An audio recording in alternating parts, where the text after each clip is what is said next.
반갑습니다. 오늘은 아모스 3장 말씀을 나누도록 할게요. 1절 말씀 제가 읽습니다.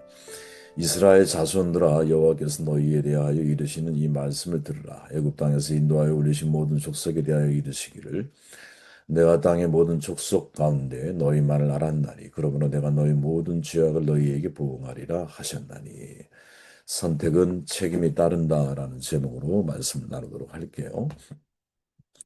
아모스 3장에서 선지자는 하나님의 선택을 특권으로만 여기며 선택받은 자로서의 의무를 망각한 이스라엘 백성을 꾸짖으면서 포문을 열죠. 남유다 사람이 북이스라엘의 심판을 예고하고 있잖아요. 당연히 북이스라엘 사람들에게는 불편하죠. 예언의 정당성을 제시함으로 맞서요. 아모스가. 이 예언은 정당하다라는 거죠. 내가 비록 남유다에 있지만 너희들에게 전하려고 하는 하나님의 메시지를 전달할 책임이 나에게 있다. 이렇게 이야기를 하죠. 북이스라엘의 수도인 사마리아의 죄악을 지적하고 베델 제단 사치스러운 저택의 심판을 선포하면서 이스라엘의 멸망을 예고하죠. 1절에 의하면 아모스 선자는 무엇보다도 하나님의 기적적인 개입으로 그들을 해방시키신 출애굽 사건을 언급하죠. 애굽 땅에서 인도하여 올리신 이렇게 표현하잖아요.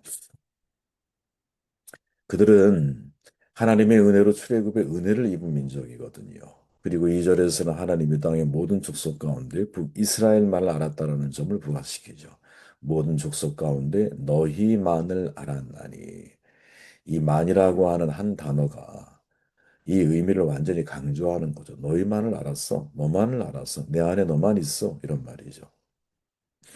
땅의 모든 족속 가운데 이때 가운데로 번역한 민이라고 하는 단어는 분리를 뜻하는데 그냥 한 부분이 아니라 뭐뭐 중에 떼어내어 뭐뭐 중에 구별하여라는 뜻을 가지고 있죠.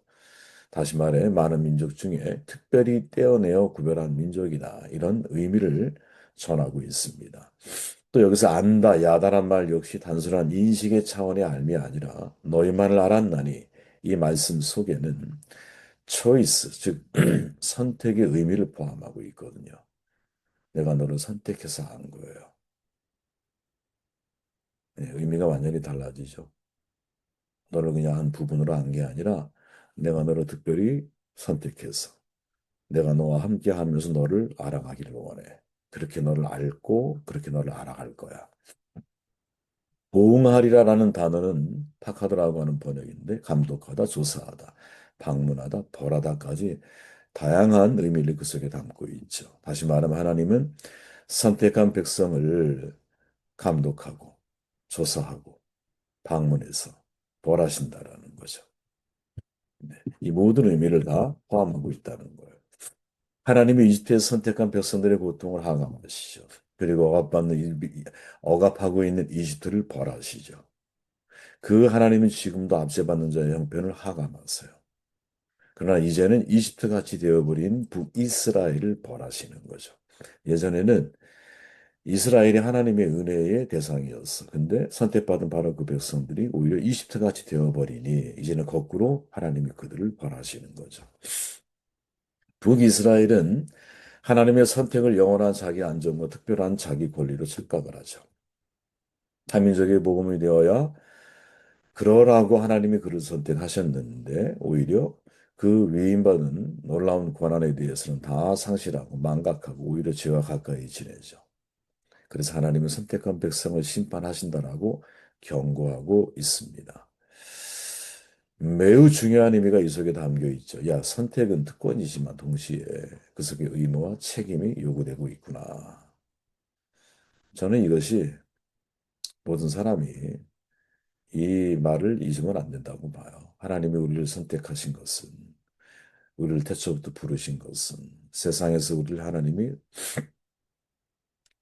어, 우리 교회 공동체로 부르신 이유는 그냥 부르심 자체의 목적이 아니라 그 선택에는 반드시 책임이 뒤따른다는 것이 의무가 뒤따라요.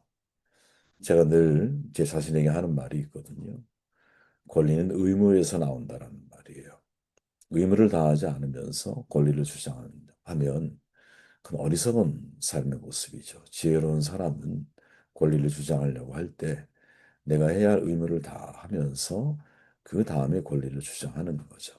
내가 해야 할 의무를 망각한 채 권리만을 주장한다면 누가 그 이야기를 들어줄 수 있겠어요? 그죠? 하나님의 선택은 이스라엘에게 여러분 언제나 평안이 보장된다라는 말이 아니죠. 선택은 방종의 보장이 아니에요. 어떤 죄도 덮어주겠다라는 만행의 백지수표도 아닌 거죠. 하나님이 우리를 선택하신 것은 나에게 백지수표를 내미신 것이 아니라 선택받은 자로서의 책임 있는 삶을 요구하시기 위해서 우리를 선택을 하시는 거죠. 그래서 창세기 18장에 보면 이런 말이 나오죠. 의와 공도를 행하게 하려고 그를 택하였나니. 아멘. 하나님이 우리를 택하신 것은 우리가 의로운 삶, 공의를 실천해 나아가는 삶, 체다카와 미시파트를 행하기 위해서 하나님이 우리를 선택하셨다라는 거죠. 그럼에도 어처구니 없게도 이스라엘 백성들은 자신들이 구원받은 공동체를 다시 의와 공의가 없는 과거의 이집트, 과거의 애굽으로 만들어가고 있다라는 거죠. 이것이 모든 신앙인의 딜레마가 아닌가 싶어요. 하나님이 우리를 선택하신 것, 그 자리에 머물러 있고, 선택받은 것만을 즐겨하면서, 선택받은 자로서의 선택에 대한 책임 있는 삶의 반응, 이것을 우리는 하지 못하고 있다라는 거죠. 많은 신앙인들이 이러한 자리에까지 나아가지 못하고 있다라는 거예요. 그죠? 인간의 죽음은 죄책이다라는 말이 있어요. 이 말은 죽음은 선택한 인간 전적인 책임이다라는 뜻이거든요. 아담과 하와 선악을 알게 하는 나무의 실과를 따먹지 말라. 그래야 반드시 죽으리라. 하나님의 말씀을 선택하지 않았죠. 하나님 먹으라고 한 게 아니야. 그냥 둘 중에 누구의 말을 선택했냐? 뱀의 말을 선택을 한 거죠. 너희가 결코 죽지 아니하리라. 그 말을 믿고 선택을 해. 그 책임으로 인간은 원하지 않았던 죽음을 맞게 되는 거죠. 그렇게 죽음을 하나님의 형벌로 이해하는 것은 타당치 않아요. 아주 모순이에요, 모순 그거는. 내가 내가 선택해 놓고 왜 책임을 하나님 앞에 돌려? 그죠? 인간이 스스로 결정하고 선택하는 것이죠. 하나님의 인간이 죽어야 합니까? 원망을 들리면 매우 부적절한 거예요. 내가 독약을 선택해 죽고 나서 하나님이 나를 죽이셨습니까? 하는 말과 다름이 없는 거죠.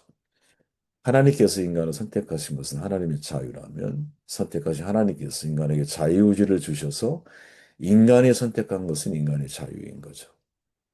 그죠? 선택에 내 책임이 따르기에 인간은 사망의 길을, 하나님은 구원의 길을 마련하시는 거죠.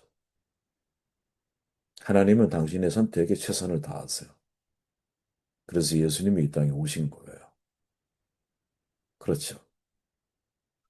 자신의 선택에 끝까지 책임을 지셔요. 근데 우리는 과연 이렇게 질문해야 하는 게 맞는 거죠. 누가복음 16장 부자와 나사로를 위해서 부자의 간청이죠. 나를 긍휼히 여기사 나사로를 보내어 그 손가락 끝에 물을 찍어 내 혀를 서늘하게 하소서. 그러자 이런 대답이 나옵니다. 너는 살아있을 때에 내 좋은 것을 받았고 나사로는 고난을 받았다. 되게 중요한 단어예요. 여기서 받았다. 이 말의 원어적 의미를 들어가 보면 초이스, 선택을 뜻하거든요. 다시 말하면 부자는 처음부터 음부를 선택한 거다. 나사로는 처음부터 낙원을 선택했다. 이 말이거든요. 내가 지금 살고 있는 내 삶의 태도 속에 내 선택이 있다는 거죠. 내가 정말 하나님의 나라를 선택한 사람이라면 나는 오늘 하나님의 말씀을 순종하는 것을 선택을 할 거야.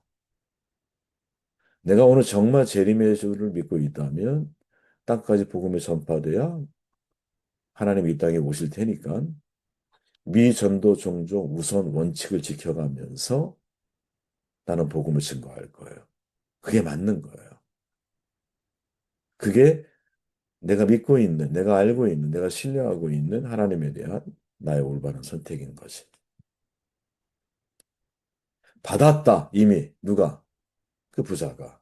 야, 너는 살았을 때 내 좋은 것을 받았다. 이 받았다라고 하는 것 속에 선택이라는 의미가 담겨 있는데, 그가 살아있을 때 내 인생에 가장 좋은 것은 뭐야? 호화롭게 먹고 놀고 사는 거야. 지가 선택을 했어. 그 선택 속에는 무엇이 있어요? 하나님의 나라가 아니라 음부가 선택되어 있는 거야. 반대로 나사로는 지금 내가 고난을 당하지만 나는 하나님의 나라를 선택하며 살았다라는 거죠. 과연 우리는 어떤 삶을 살아가야 할까? 이 세상의 수많은 사람들은 부자가 되길 원할 거예요. 부자와 나사로의 삶 속에서. 기왕에 이 세상을 살아가는 동안 내가 좀 부유하게 누리면서 호화롭게 살아봤으면 좋겠다. 이런 마음인 거죠. 근데 그것을 선택한 순간 내 마음에 뭐가 없어요?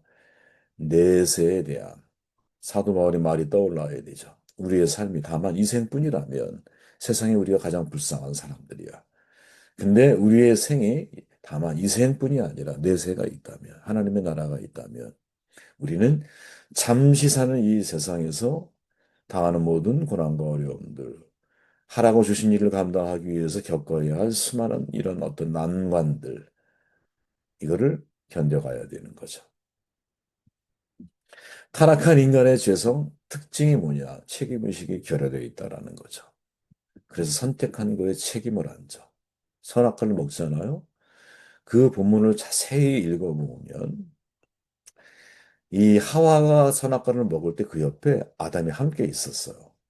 그런 명료한 거예요. 그러니까 아담이 선악과를 이렇게 먹으려고 할 때, 아담이 하와가 먹으려고 할 때,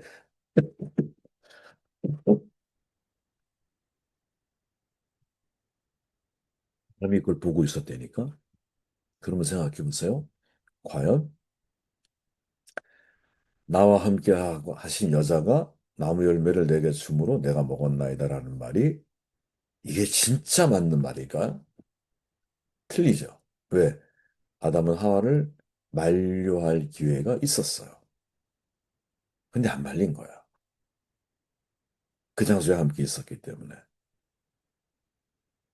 그러면 하나님은 그렇게 다 아시잖아요. 아담이 저렇게 말할 때 얼마나 한심했을까. 근데 한심을 떠나서 이게 인간의 모습이 아닌가. 저도 늘 제 자신이 비겁한 모습을 너무 많이 봐요. 슬퍼요. 아, 내가 참 비겁한 면이 많았구나. 그럴 때마다 별 수 없는 인간이구나.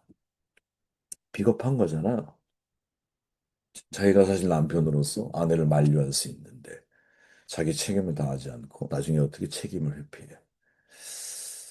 차라리 하나님 제가 그때 말려야 되는데 못 말렸습니다.